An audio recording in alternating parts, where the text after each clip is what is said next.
How many isomers of C4H10O reacts with Na metal evolve H2 gas. इसमें stereo isomers आपको नहीं देखने हैं। नाउ देखिए गाइज, इसमें दो टॉपिक हैं आपके जो मर्ज कर दिए हैं और बहुत ही अच्छे।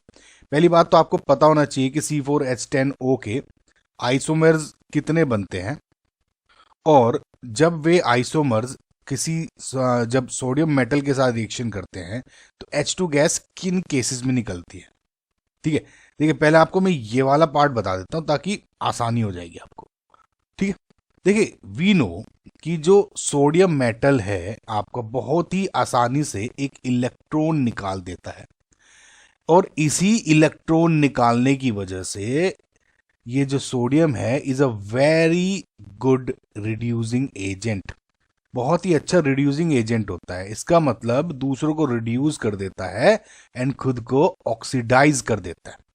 नाउ फॉर एग्जाम्पल, जब भी आपका कोई ऑर्गेनिक कंपाउंड होगा जिसमें एक एसिडिक हाइड्रोजन होता है, ठीक है, जैसे कैसे RSH हो गया आपका एग्जाम्पल, ROH हो गया एल्कोहल टाइप के, या RNH NH2 कुछ टाइप के हो गए, है ना, इस तरह के हो गए, या R में मतलब जैसे ट्रिपल बॉन्ड CH हो गया आपका एल्काइन टाइप में, है ना। तो इन सब में एसिडिक H है। वी नो गाइस कैसे, देखिए हमें पता है जब भी कभी कोई इलेक्ट्रोनेगेटिव एलिमेंट के साथ फॉर एग्जांपल H जुड़ा है तो इलेक्ट्रोनेगेटिव क्योंकि ये ज़्यादा है तो इट काइंड ऑफ जो पुल करता है इलेक्ट्रॉन क्लाउड को अपनी तरफ, और यहाँ पे डेल नेगेटिव और डेल पॉजिटिव हो जाता है। अब इस इलेक्ट्रॉन नेगेटिव क्लाउड को अपनी तरफ पुल करने की वजह से जो ये H है इजीली निकल सकता है, यानी H पॉजिटिव दे सकता है। तो यही जो कैपेबिलिटी है इन सब में है। जैसे देखिए sulphur, oxygen, nitrogen, triple bond C, इनकी जो इलेक्ट्रॉन पुलिंग कैपेबिलिटी है इज वेरी गुड। अब इसमें ये तो आपको पता ही है इलेक्ट्रोनेगेटिव एलिमेंट है अच्छे। ट्रिपल बॉन्ड C में क्या है कि जो परसेंटेज S कैरेक्टर होता है is 50%, and higher the percentage S character, जो इलेक्ट्रॉन पुलिंग कैरेक्टर होगा वो is more, which makes it highly acidic ये H को।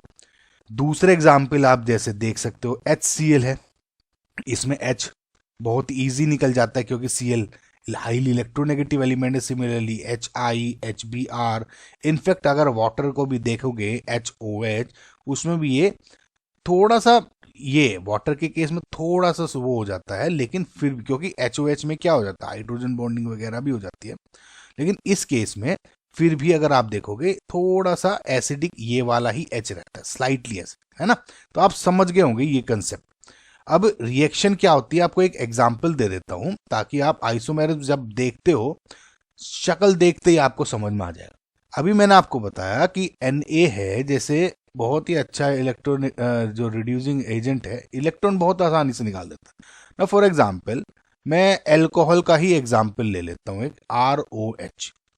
तो जब ये इलेक्ट्रॉन, अब क्या होता है जब ये इलेक्ट्रॉन है अटैक करता है इस पे, लिविंग बिहाइंड यहाँ पे RO नेगेटिव, ठीक है, और यहाँ पे H डॉट, ठीक है। कैसे देखिए OH है, एक इलेक्ट्रॉन इसने, यहाँ पे एक इलेक्ट्रॉन है, यहाँ पे एक इलेक्ट्रॉन है, ठीक है। अब इसको एक इलेक्ट्रॉन जो ये है यहाँ मिल गया और ये H डॉट निकल गया। समझ रहे हैं आप क्या मैं कह रहा हूँ। तो ऐसे जब H डॉट दो मिलते हैं तो यहाँ पे क्या हो जाता है H2, ठीक है। तो इस तरह से हाइड्रोजन गैस निकलती है। इसका मतलब जितने भी इसके आइसोमर्स होंगे उनमें एसिडिक H होना जरूरी है, ठीक है।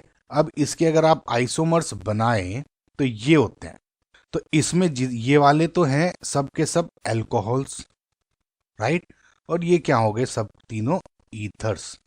समझ में आपको गाइस।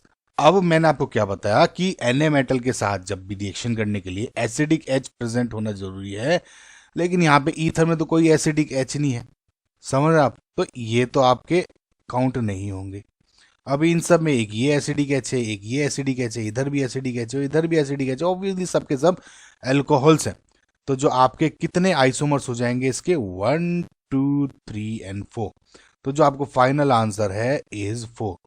आई होप आपको ये क्वेश्चन समझ में आएगा, ठीक है। जो ये वाली Na मेटल के साथ अगर आप जो H2 निकलती है, इसको अगर आपको और समझना है तो मेरे चैनल पे आप देखिएगा, मैंने इस पे वीडियो बनाई हुई है, कुछ भी सर्च कर लीजिएगा कि reaction of organic compound with sodium metal सब कुछ।